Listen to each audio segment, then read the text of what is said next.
Hello and welcome to the Liz Career Coaching Podcast. My name is Liz Herrera and I'm your host. And today I am accompanied by a very special guest, Dr. Martell, a good friend of mine. Thank you for being on my podcast, Mark.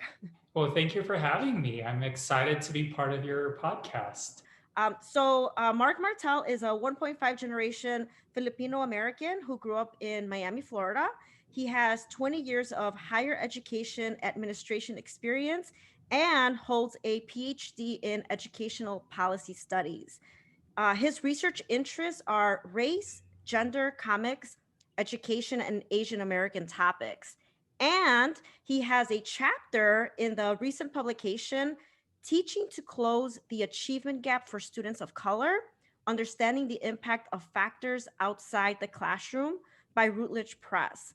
So without further ado, let's dive in. Thank Mark, you. can you describe, what's or talk about your educational background, your overall educational background?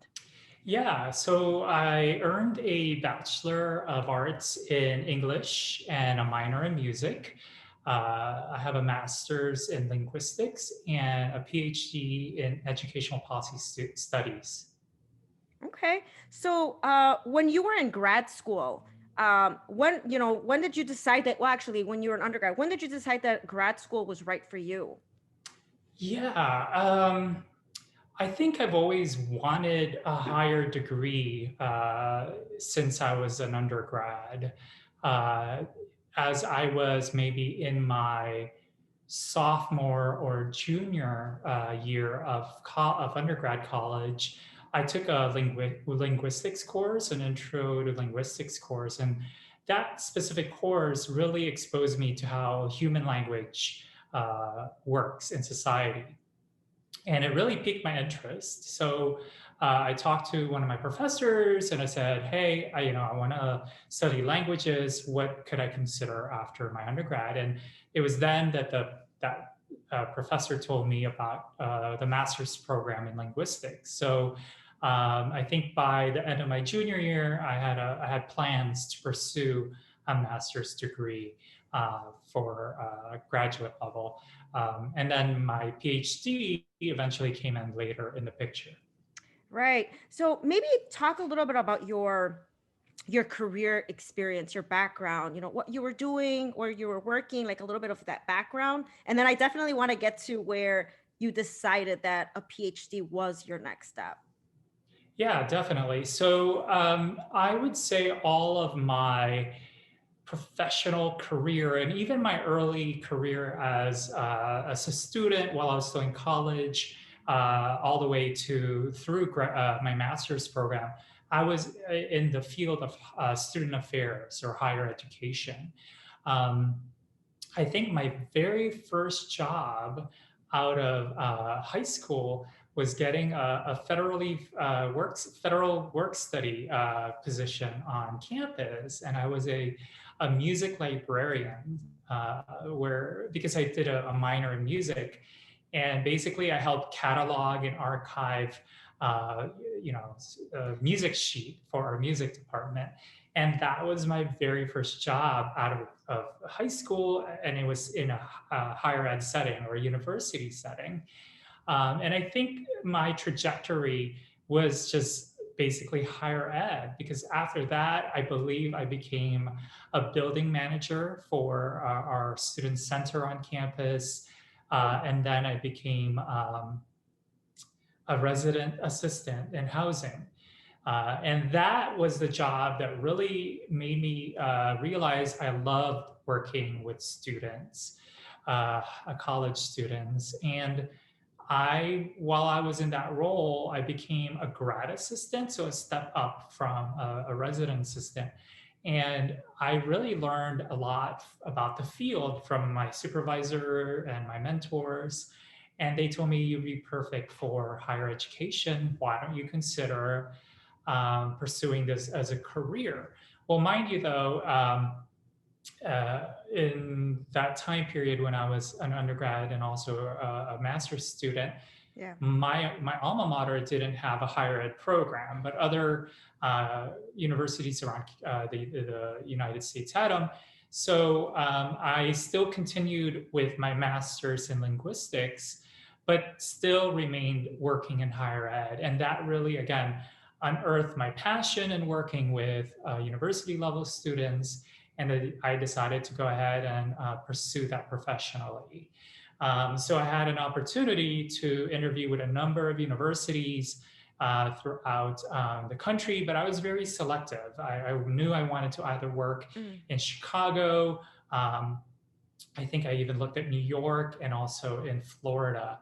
But I ended up finding a full-time job as a resident director right out of grad school in Chicago. And I've been at that university for about 20 years with about a gap where I worked on a program called Semester at Sea. Yes. And also, when I worked in social services, working with folks who were recently released or Mm. homeless, and kind of gearing them up for the workplace and going back to college themselves. And so even though I was no longer in higher ed for that 1 year gap, I was still in some sort of education role. And then it brought me back to higher education, where I became a person that helps students find help with finding internships, part-time jobs, on-campus jobs. And then that led to my role as a career advisor.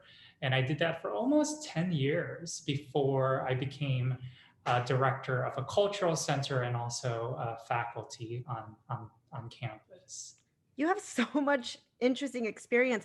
One of the things that I wanted to point out that you just mentioned that I think really will resonate with people, it definitely resonates with me, is that you were looking for like a good fit in terms of a graduate program.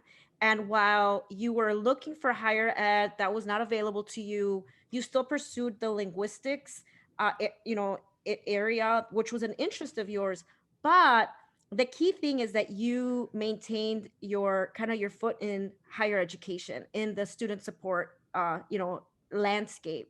So you were still gaining that experience while you were studying something a little bit different, which I mean, I know that it kind of all came together, but I love that you were still able to leverage your degree but still have the experience in an industry, an area that you're really interested in and that you're really good at. Thank um, you. well, I know, you and I met in career services, so that's where you and I where we crossed paths. Mhm. So, so you were in career services. I know that's where we met. When did you decide that the PhD was the next step? How did you know? And you're like, okay, I need to do this. Yeah, I would probably say, mind you, I had like a 7 year gap from my master's to when I started my PhD. I would probably say about 5 years after I finished my master's is when I decided I want to do something, more advanced. So that's when I decided to do the PhD in ed policy studies. Um, and I think I've always been in this curious mindset of just the world. So, an example of that was my master's in linguistics. I became curious about language, the human language, as myself being an English learner when I was young. And then I decided that, I was just curious on kind of learning about something. And that was definitely a PhD route because I didn't want to do another master's. And it wasn't fully defined until, um, maybe a year into my kind of exploration of what I wanted to do. Because at first I was like, well, I really enjoyed English and linguistics, so maybe I could do a PhD in that. So I would like do a lot of like informational interviews with program directors or faculty to find out what the program entailed. I even considered sociology to kind of tie it into my linguistics degree because I was very interested in social linguistics and how like language played into culture or society. Um, and then I even looked at anthropology as a subject. until one day I decided to take an education course. And the course, I think, focused more on like diversity issues in education. And I've always been very engaged in diversity or interested in diversity. And I took a course and it kind of opened my eyes on what was wrong in education and how I could contribute to some sort of solution, or contribute to some sort of uh, policy that would help education in some form, whether it's the faculty, the administration, or the students, or even education as an institution. So I would say it was about a year before I decided to take my first education course did I decide to to apply for a PhD. It might have been about a couple of years, or 1 year or two right before that first class I took. Okay. So what I'm hearing is that, you didn't just jump into a program. You did your homework. You explored, you said you mentioned you did some informational interviews, but you even took courses before actually fully committing to the program. Yeah, yeah. So I took actually a course again that focused on diversity in education.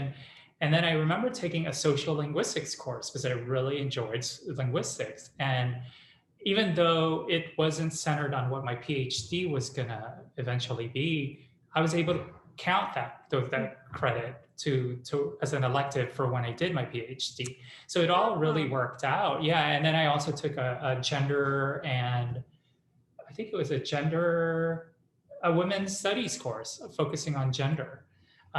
So I took it was always fitting what my interests were as an academic, yeah.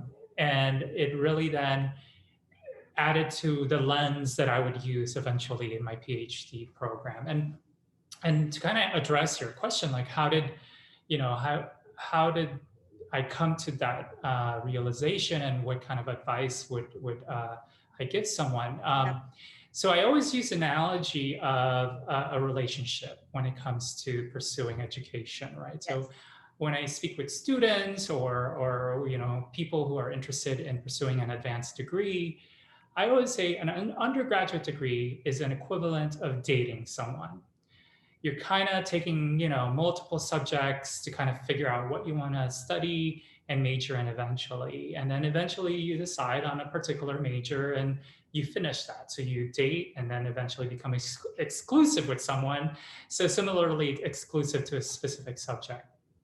And then I say, if you want a master's, that's almost an equivalent of being engaged to someone, because you're it's most master's program are like 2 years, and you kind of center on a specific subject that you're really interested in, where you most likely will either continue the career path you're on, or maybe pursue a more advanced role. So I say that's the engagement period. Hmm. And for me, a PhD is an equivalent of a marriage, right? Where you want to be with this person forever. So therefore, you have to do your research. You have to make sure you want to commit to that individual or that subject, and know that you will be known for that specific discipline forever. Yeah. Um, Not to say you can't change careers, but that's the analogy that I like to use, because when it comes to the higher degree you get, the more narrow the subject is, right? So Hmm. undergrad is a little bit more fluid, master's more concrete, and then a PhD, you're that expert on that specific subject, right? So I always use that analogy of relationships, engagement, and marriage when it comes to deciding on whether you want to pursue a higher degree or not. I'm all about a good analogy, and that was a great one, Mark. I'm like, oh, okay, that's good. I'm still in Thank you. engagement mode. So you took classes. So when did you realize, like, when did you start thinking about your career? Because, you were in career services, but now you're making this shift, right? What were some of your career goals that you're like, all right, I'm working on this PhD. Now I need to start thinking about what this is going to mean for me. Because obviously you were going to transition from what you were currently doing into something that was more relevant to what it is that you were studying. Yeah, and that's a great question. I would say my path is a combination of luck, opportunity, and Mm. my own personal investment, right? And I'm not saying everyone's experience is going to be the same because everyone's story is going to be different. Right. And I think while I was pursuing my doctorate, I was a career advisor. And for me, I knew I just wanted to always make a difference in people's lives, whether that's through personal engagement or academic engagement. And I felt like by doing a PhD, that was one way to do that, continue doing that. Mm. And I feel like the realization of eventually switching from career services field to different was also a combo of, like I said, opportunity and a little bit of luck, because there were just opportunities on campus that allowed me then to shift over to what I call cultural affairs, or diversity, inclusion, and equity. And while I was doing my PhD, and when I realized I really wanted to study, Asian American students and how their college experiences shape their success, um, I got an opportunity to interview for a director of a cultural center, and that then really affirmed that this is the type of work I wanted to do. And the great thing about that is the role then allowed me to teach part time. So it wasn't just a full time administrative role that I'd been doing for years, but now I was doing a variety of things as a director, and then suddenly started teaching, certain courses. So that is how I think the shift happened for me. Okay. It was just an opportunity, maybe timing as well, and then just my own individual interests that kind of aligned with the research that I was doing. It sounds like you always following your interests. And like you said, the Mhm. opportunities present themselves and you're like, okay, this is aligned with what I want to do. And you just explore that. I love that about you, Mark. Just like this is like really owning that, right? Your truth. Yeah, definitely. And I think you have to definitely follow your interests, right? And Hmm. also your values, because I think in order to be content and happy with what you're doing professionally, it needs to be something that brings joy to you or brings joy to others, because otherwise you're going to be stuck, right? And again, it goes back into the relationship analogy that I started out with, is if you know you're going to study a subject you're not going to be happy with, in the end you're not going to be happy. So I think it's a matter of really exploring what your interests are, defining them, and making sure that what you're doing professionally is something that matches your interests and values. Absolutely. No, that's really important. And there, a lot of times people experience, these external pressures as well, that they are pressured into going into an area that maybe it's not an interest to them, but they feel like, well, this will open up more opportunities, or, it's career suicide if I focus on this. So you hear all this noise, but you really Yeah. want to, really focus on what it is that you want to do. Like you said the magic word that I love, like something that brings you joy. Yes, Um, definitely. so everybody has different experiences while they're in their PhD program. So some people will, either get a research assistantship or they work part-time and then they go PhD full-time. What's your story? How did you were you working? Like what was your experience like? Yeah. Sometimes I ask how I even did it, because when I started my program, I went part time as a student and worked full time. And I would only take one course. And then little by little, in the timeline that I created, I started doubling up courses. So I took two courses. And I think there was one time where I did an independent study, which counted as a third course. And mind you, I was working full time as a career advisor, and then there was one year where I also taught part time at a community college, and did theater. So, and I was taking a course or two. So I don't know how I did it, because I was doing, after, and mind you, grad courses tend to be evening. So after a 9 to 5 job, I'm in class, and then when I'm not in class, I'm either reading, doing homework, or reading a script for a play or a musical, and then also part-time teaching. So I don't know how I did it, but it's through time management, and also maybe my age range back then allowed the energy to do it. But I think at any age, you could do it as long as you budget your time. So that's how I think I did it. I was able to really manage my time. And mind you, though, I didn't have, a significant other. I didn't have children. So, I had a lot of, I didn't have other responsibilities in my personal life at that time. So, everyone's path is different. So that's Sure. one thing. I think if you do have, family responsibilities or parental responsibilities, that's something that you have to really navigate and budget a little bit. I remember one of my classmates saying when she had to take her comps exams for her program, she cooked almost like a week's worth of meals for her family, froze them, instructed her partner to say, "This is how you heat up the food. It's Oh, in the freezer. You could feed yourself and the kids." And she then, I think, rented a hotel for like a weekend or a week to do her comp exam. And I think that is the type yes. of compromise and negotiation you're going to need to do, not just with yourself, but with the others that you engage with or have some sort of responsibility with. So I think it's a matter of time management and clear communication. Yeah. Because again, there are maybe people who rely on you in certain things and kind of having a compromise with them. But I think definitely the key thing is time management and really knowing when you function best. Because for me, I am a night owl. I wrote my papers, I wrote my exams, I wrote my dissertation in the late hours. Like I would take a nap after I got home, maybe from like 6 to 8, and then write from like 8 till 3 or 4 in the morning. And that was when Wow. my brain functioned most. And mind you, that was for the week from the weekends. And that's when my brain functioned most. And I knew what my strengths were versus trying to write during the day where I feel I was more distracted or had other things to do. So it's a matter of really knowing what works best for you.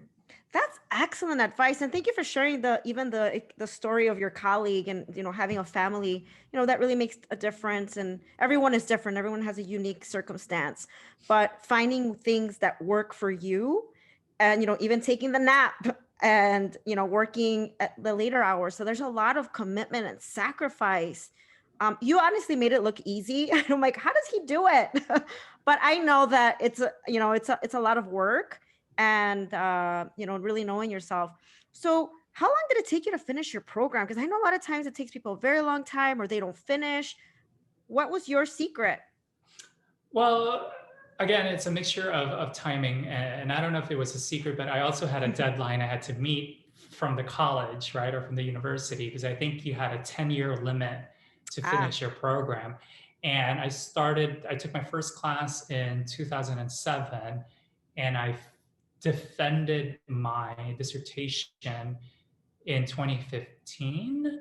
And okay. then I walked or graduated in 2016. So about 9 years it took me. Yeah. And mind you, though, I did part time. So most people who went to school full time finished in like 4 to 5 years, depending on their research and other commitments. So Wow. mine was, I would say, 9 years. Okay. And so that's about the average. So if you're, working and going part-time. Yeah, that's a common timeline for folks who are working or are going part time. There are folks who go from master's to PhD and they finish that all like in 6 to 7 years. Okay. But in reality, a lot of people who pursue a PhD know that it takes time because you got to take classes, you have exams, and then you do your research, and then you do writing. For me, I think my writing took about 2 years to finish. Oh, for your dissertation? For my dissertation, from early writing, proposal defense to write research and writing, and then you know finishing the dissertation and then defending it. Wow, that's incredible. Well, that's amazing. And so What advice do you have for someone that is, maybe in their career, they have a master's degree and they're like, I think a PhD might be right for me, but I don't know where to start or, what should I do? So, what advice do you have for someone thinking about a PhD program? Yeah, so I think if you know what discipline or field you want to get into, then go ahead and look at, universities, see what are offered in regards to what you're interested in. If you're unsure, like the way I started, it's a matter of just doing, I would say, informational interviews. I, met with program directors of certain colleges, spoke with faculty. I even spoke with students Yeah. to see what their experiences were. Like an example would be, I looked into sociology. Well, unfortunately, sociology courses were taught during business hours, 9 to 5. So with me working, I realized I really couldn't pursue that. English was somewhat similar as well. And then anthropology, I felt was an area that didn't really I didn't really gravitate to. So I didn't even consider that. And then I realized education courses were after 5 p.m. So that met my schedule. So, in addition to doing research, doing interviews or informational interviews, finding out what is realistic for you in your time is going to be important as well. And then, I would say do it. If you are someone that wants to do a PhD or an advanced degree, do it. I think it wouldn't hurt your professional development or personal development, or even the fact that one day you're contributing to some sort of your research will be contributing to something in society, so it benefits other people as well. So I'm always an advocate for folks who want to pursue a higher degree. Wonderful. Well, you provided some great insight and great tips and strategies to consider. Thank you for sharing your journey, your experience, and how you were successful in, attaining your PhD, and now director of the Asian American Resource Cultural Center at the Asian American Resource there's and cultural Cultural Center. center. That's right. Yeah. Um, Yeah. so thank you again for sharing your story and your experience. And I'm sure that my listeners will really appreciate hearing your story. And maybe you've inspired some people to take the next steps into pursuing a PhD.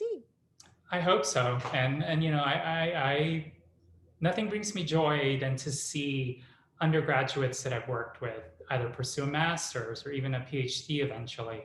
And I've taught undergrads and master's level, and it's interesting to see one student that I've had as an undergrad then become one of my master's students. It's, to me, it brings me joy, and I think that's what folks who want to pursue a PhD, should really consider is this going to bring you joy, and is it going to lead to a career path that is going to continue the joy that you're in or seeking?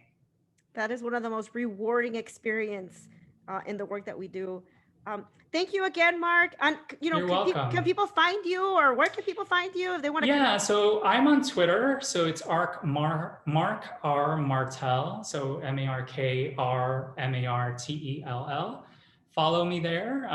That's one way I can engage with folks. I like to have conversations about race, comics, education, gender, sexuality on there. It's a great way to get to know me and follow the work that I do.